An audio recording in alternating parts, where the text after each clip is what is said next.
चंदा की बात सुनकर रुद्र कहता है, नहीं, मैं आपको तारा को ऐसे ले जाने नहीं दूंगा।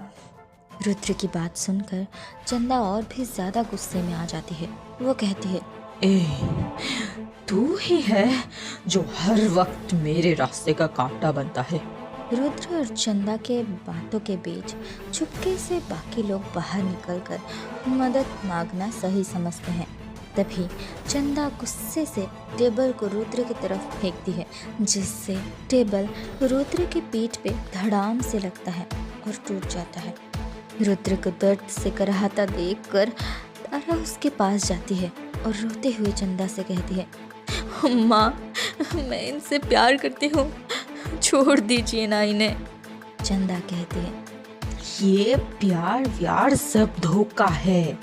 ये मत जात सब ऐसे ही होते हैं। तू मेरे साथ चल, मैं तुझे एक ऐसी दुनिया में ले चलूंगी जहाँ हम राज करेंगे। चल। तारा कहती है, नहीं माँ, मैं रुद्र बाबू को छोड़कर कहीं नहीं जाना चाहती, और सब मर्द एक जैसे नहीं होते। क्या बाबा ने भी आपको परेशान किया था?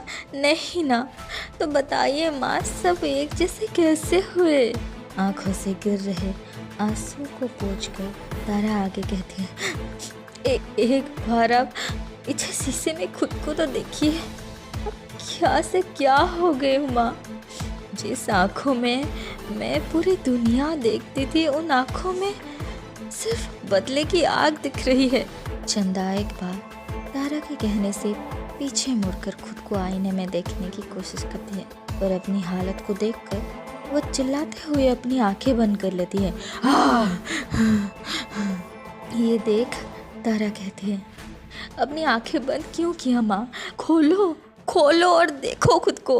तभी समय देखकर घर के बाहर खड़ी सीमा रुद्र को इशारा करती है और रुद्र तारा को लेकर वहाँ से बाहर चला आता है। बाहर सबके हाथ में मशाल देखकर तारा घबराते हुए कहती है, ये आप क्या कर रहे हैं? वो मेरी माँ है। तभी सीमा कहती है, अरे रुको रुको, अंदर वो बुढ़ा फंसा है। जब घर के अंदर देखते हैं तो सब इंस्पेक्टर थकने की वजह से एक कोने में पड़ा होता है। बिना कुछ सोचे समझे खून से भीगा रुद्र अंदर चला जाता है। ये देख तारा खुद को संभाल नहीं पाती, वो भी अंदर जाने की कोशिश कर रही होती है कि तभी अघोरी वाले बाबा पहुंच जाते हैं। अघोरी एक पाउच देते हुए कहता है, ये लो, ये है मेरे सिद्धि का भभूत। इसके मदद से हम उसे कुछ समय तक रोक सकते हैं। तुम लोग उसे रोकने की कोशिश करो और मैं अपनी सिद्धि की प्रक्रिया आरंभ करता हूँ। ये कहकर अघोरी बाबा सिद्धि आरंभ करते हैं।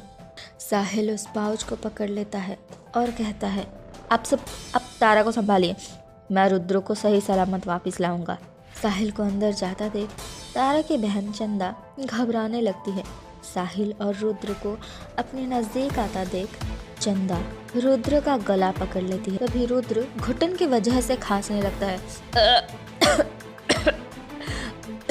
समय देखकर साहिल भभूत निकालने ही वाला होता है कि तभी चंदा दूसरे हाथ से साहिल का गला पकड़ लेती है। सीमा बहुत बार इशारा करते हुए सब इंस्पेक्टर विजय को बुलाने की कोशिश करती है, पर वो तो सदमे से वहीं पड़ा रहता है। तभी समय देखकर सीमा भागते हुए अंदर जाती है, सब इंस्पेक्टर को उठाती है और फिर चल रहा बुढ़ा कहकर उसका हाथ पकड़कर घर से बाहर भागने लगती है।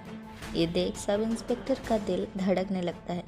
सीमा की आवाज़ सुनकर जब चंदा का थोड़ा सा ध्यान भटकता है तो साहिल मौके का फ़ायदा उठाते हुए भभूत को चंदा पे छिड़क देता है।